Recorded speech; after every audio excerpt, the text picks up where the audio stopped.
Di antara debu gurun yang berhembus pelan di tanah Bani Israel, berdirilah sebuah kerajaan yang disegani kawan maupun lawan. Kerajaan itu dipimpin oleh seorang nabi sekaligus raja, Nabi Daud. Beliau bukan hanya penguasa, tetapi hamba Allah yang suaranya mampu melunakkan gunung dan burang-burang yang bertasbih bersamanya. Namun waktu adalah ketetapan yang tak bisa ditawar. Dan di balik kebesaran Daud, Allah telah menyiapkan seorang pewaris, seorang anak yang kelak namanya mengguncang langit dan bumi. Namanya adalah Nabi Sulaiman. Anak dengan mata yang tajam dan hati yang dalam sejak kecil. Sulaiman tidak banyak bicara. Ia lebih sering memperhatikan. Tatapannya tajam, seolah melihat sesuatu yang tak mampu ditangkap orang lain di istana. Ia menyaksikan bagaimana ayahnya memutuskan perkara dengan adil. Ia melihat bagaimana kekuasaan bisa menjadi amanah atau bencana. Suatu hari, dua orang datang mengadu kepada Nabi Daud. Kambingnya merusak ladangku, teriak seorang petani. Daud mendengar dengan seksama, lalu memutuskan bahwa kambing itu diserahkan kepada pemilik ladang sebagai ganti rugi.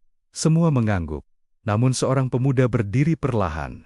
Sulaiman, wahai ayahku, izinkan aku berbicara. Ruangan hening. Menurutku, lanjutnya, kambing itu tidak perlu diberikan selamanya. Biarlah pemilik ladang mengambil manfaat dari susu dan bulunya hingga ladangnya pulih. Setelah itu kambing dikembalikan. Keputusan itu lebih adil, lebih seimbang. Nabi Daud tersenyum. Di wajahnya terlihat kebanggaan dan kesadaran. Anaknya bukan lagi sekadar anak. Ia adalah calon pemimpin besar, doa yang mengubah sejarah waktu berlalu. Ketika Nabi Daud wafat, tanggung jawab itu jatuh ke pundak Sulaiman.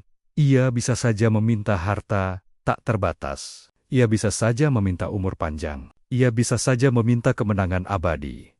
Namun di tengah malam yang sunyi, Sulaiman menengadahkan tangan.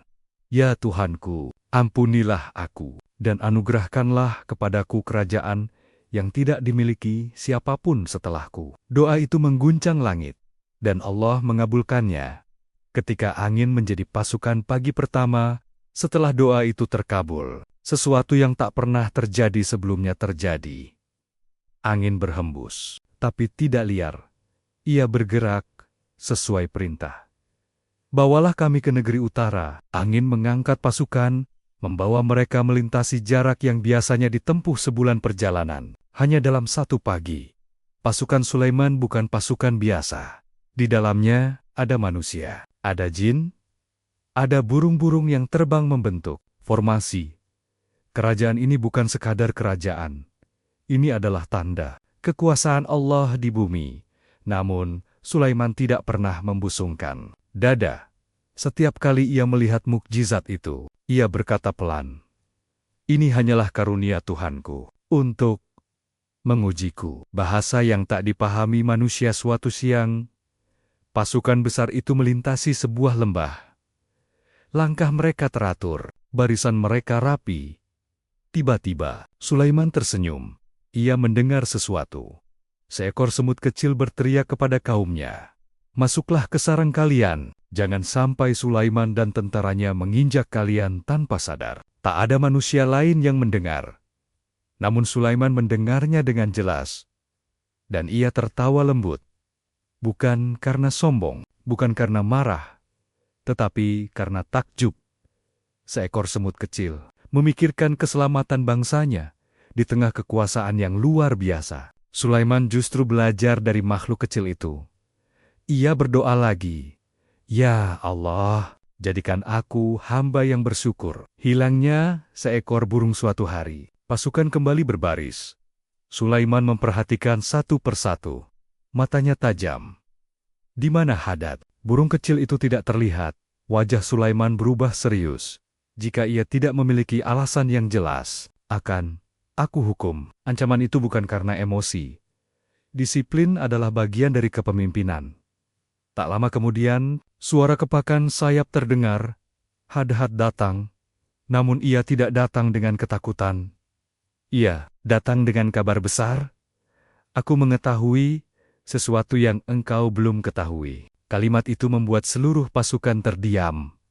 Seekor burung berkata kepada seorang nabi, "Aku datang dari negeri yang dipimpin seorang wanita. Ia memiliki singgasana besar, namun ia dan kaumnya menyembah matahari. Negeri itu adalah Saba, dan sang ratu dikenal sebagai Ratu Bilqis."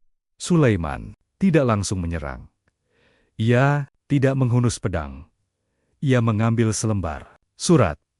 "Pergilah dengan surat ini." Surat itu sederhana, namun isinya mengguncang. "Kerajaan, jangan berlaku sombong terhadapku. Datanglah sebagai orang-orang yang berserah diri." Di istana Saba, surat itu dibacakan. Ratu Bilqis terdiam. Para pembesarnya gelisah.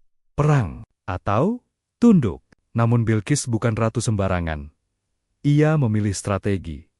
Ia mengirim hadiah emas, permata, barang-barang terbaik. Ketika hadiah itu tiba, Sulaiman tersenyum. "Apakah kalian hendak menolongku dengan harta? Apa yang Allah berikan kepadaku lebih baik?" Hadiah itu ditolak, dan pesan balasan dikirim. Jika mereka tidak datang, pasukan akan bergerak, pasukan yang tak pernah mereka lihat sebelumnya. Disinilah kisah berubah arah. Karena kali ini, bukan pasukan yang bergerak, tetapi sang ratu sendiri. Ia memutuskan datang, dan sebelum ia tiba, Sulaiman berkata kepada para pembesarnya, "Siapa yang dapat memindahkan singgasananya sebelum mereka datang?" Seorang jin berdiri.